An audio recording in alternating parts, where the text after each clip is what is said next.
Many years ago, China was in the middle of a great war. The emperor said that one man from each Chinese family must leave his family to join the army. Mulan, a teenage girl who lived in a faraway village of China, heard the news when she was outside washing clothes. Mulan ran into the house. Her father was sitting in a chair, carving a piece of wood. "Father, father," she said, "did you hear what the emperor says each family must do?" "Yes," said her old father. "I heard about it in town." "Well, I may as well go pack up." He put down his carving, stood up and walked very slowly to his room. "Wait," said Mulan. "Father, you have not been well. If I may say so, why at your age must you keep up with all those young men? What else can be done?"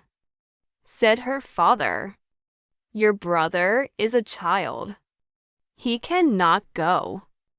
"Of course that's true," said Mulan. "He is too little. But I have an idea." She poured her father a cup of tea and handed it to him. "Father, have some tea. Please sit a minute. I will be right back." "Very well, dear," said the father. Mulan went into her room. With her sword, she cut off her long, black hair. She put on her father's robe. Going back to her father, Mulan said, "Look at me.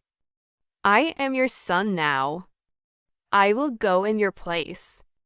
I will do my part for China." "No, my daughter," said the old man.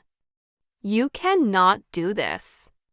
"Father, listen please," said Mulan.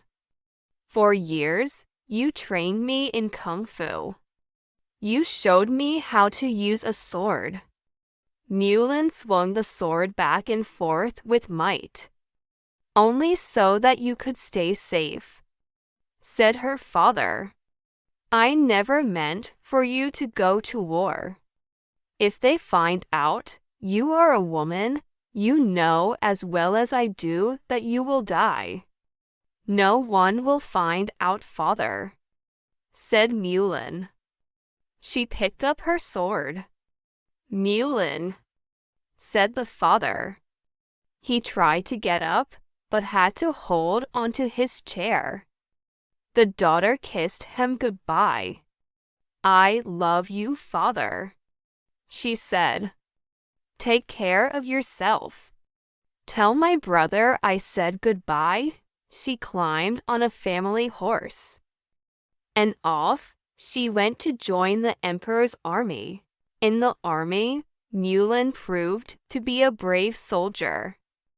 In time, she was put in charge of other soldiers.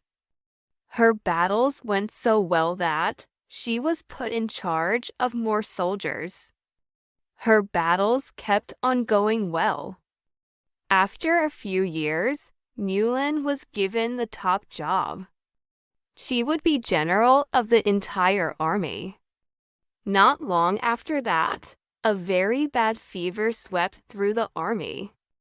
Many soldiers were sick. And Mulan became sick too, the general of the army. When the doctor came out of Mulan's tent, he knew the truth. "The general is a woman," yelled the soldiers. "How can this be?" Some called out, "She tricked us. And we will not fight for a woman." They said, "Punish her. Make her pay. The cost is for her to die." But others called out, in voices just as loud, "With Mulan, we win every battle." They said, "Stay away from our general." Just then, A soldier ran up. Everyone, he called. A surprise attack is coming. Mulan heard this from inside her tent. She got dressed and went outside. She was not yet strong, but stood tall. She told the soldiers where they must go to hide so they could attack when the enemy came. But they must get there fast. The soldiers, even those who did not like that their general was a woman, could tell that Mulan knew what she was talking about. It worked. The battle was won. It was such a big victory that the enemy gave up at last. The war was over, and China was saved. You can be sure that after that last battle, no one cared anymore that Mulan was a woman. The emperor was so glad that Mulan had ended the long war, he set aside the rule about being a woman. Mulan, stay with me in the palace, he said. Someone as smart as you would be a fine royal advisor. Mulan bowed deeply. You are too kind, sire, she said. But if you please, what I wish most of all is to return home to my family. Then at least take these fine gifts, said the emperor. So everyone at your home village will know how much the emperor of China thinks of you.